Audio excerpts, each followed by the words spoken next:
Bharat 2047 ಅನ್ನೋದರಲ್ಲಿ developed nation ಆಗಬೇಕು ಅಂತ ಕನಸು ಕಾಣ್ತಿದೆ.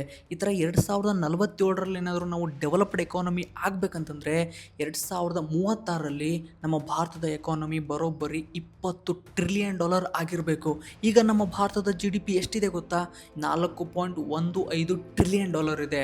ಅಂದರೆ ನಾವು ನೆಕ್ಸ್ಟು 10 ವರ್ಷದಲ್ಲಿ ನಮ್ಮ ಈಗಿರೋ ಎಕಾನಮಿನ 5 ಪಟ್ಟು ಜಾಸ್ತಿ ಮಾಡಬೇಕು. ಈಗ ಸ್ವಲ್ಪ ಡೇಟಾ ನೋಡೋಣ, ನಮ್ಮ ಭಾರತ ಎಷ್ಟನೇ ಪ್ಲೇಸಲ್ಲಿ ಬರುತ್ತೆ, ನಮ್ಗಿಂತ ಯಾರು ಮುಂದೆ ಇದ್ದಾರೆ ಅಂತ. ನೀವು ಸ್ಕ್ರೀನ್ ಮೇಲೆ ನೋಡ್ತಿರ್ಬೋದು, ನಮ್ಮ ಭಾರತ ಜಗತ್ತಿನಲ್ಲಿ 6ನೇ ದೊಡ್ಡ ಎಕಾನಮಿ. ನಮ್ಮ ಭಾರತದ ಎಕಾನಮಿ ನಾನು ಆವಾಗಲೇ ಹೇಳ್ದಂಗೆ $4.15 ಟ್ರಿಲಿಯನ್ ಇದೆ.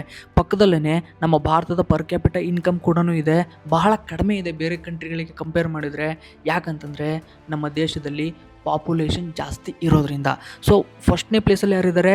USA ಇದೆ, $32.38 ಟ್ರಿಲಿಯನ್. ಎರಡನೇ ಪ್ಲೇಸಲ್ಲಿ ಚೈನಾ ಇದೆ, $20.85 ಟ್ರಿಲಿಯನ್.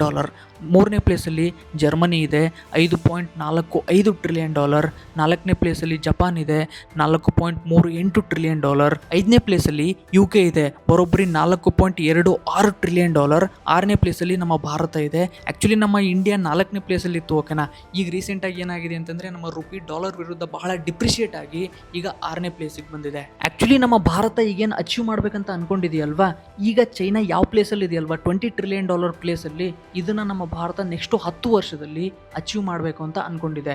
ಈಗ ನಮ್ಮ ಭಾರತ ಪ್ರತಿ ವರ್ಷ ಏನು 6.5% ಇಯರ್ ಆನ್ ಇಯರ್ ಗ್ರೋತ್ ಆಗ್ತಿದೆಯಲ್ವಾ, ಇಷ್ಟೇನಾದರೂ ಗ್ರೋತ್ ಆದರೆ ಸತ್ರು ಕೂಡ ನಾವು ನೆಕ್ಸ್ಟ್ 10 ವರ್ಷದಲ್ಲಿ ನಮ್ಮ ಎಕಾನಮಿನ $20 ಟ್ರಿಲಿಯನ್ ಮಾಡೋಕ್ಕೆ ಸಾಧ್ಯನೇ ಇಲ್ಲ. ಬಟ್ ನಮ್ಮ ಭಾರತ ಏನು ಮಾಡಬೇಕಂತಂದರೆ ಪ್ರತಿ ವರ್ಷ 14%, 15%, 17% ಗ್ರೋತ್ ಆಗಲೇಬೇಕು.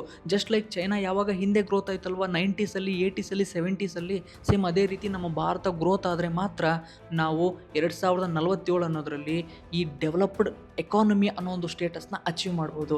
ಈ ಥರ ಡೆವಲಪ್ ಆಗಬೇಕಂತಂದರೆ ಏನು ನಮ್ಮ ಭಾರತ ಮಾಡಬೇಕು ಅಂತ ಈ ಇಕ್ವಿರಸ್ ರೀಸೆಂಟಾಗಿ ಒಂದು ರಿಪೋರ್ಟ್ನ ಪಬ್ಲಿಷ್ ಮಾಡಿದೆ. ನಮ್ಮ ಭಾರತದಲ್ಲಿ ಏನೇನು ಚೇಂಜ್ ಮಾಡಿದರೆ ನಮ್ಮ ಭಾರತ ಡೆವಲಪ್ಡ್ ಎಕಾನಮಿ ಆಗುತ್ತೆ ಅನ್ನೋದನ್ನು ನಾನು ನಿಮಗೆ ನೆಕ್ಸ್ಟ್ ವೀಡಿಯೋದಲ್ಲಿ ಈ ರಿಪೋರ್ಟಲ್ಲಿ ಏನಿದೆ ಅಂತ ಒಂದೊಂದೇ ರೀಲ್ ಮಾಡಿ ಹಾಕ್ತಾ ಹೋಗ್ತೀನಿ.